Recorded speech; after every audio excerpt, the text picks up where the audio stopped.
¿Venís dispuestos a pagar el tributo de las 3 vacas como en años anteriores? Sí, señor.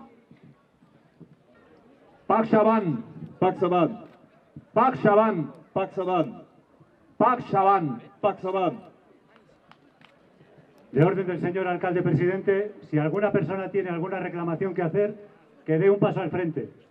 ¿Juráis en nombre de Dios desempeñar el cargo fielmente? Sí, señor. Si así lo hacéis, Dios os lo premie, y si no, os lo demande.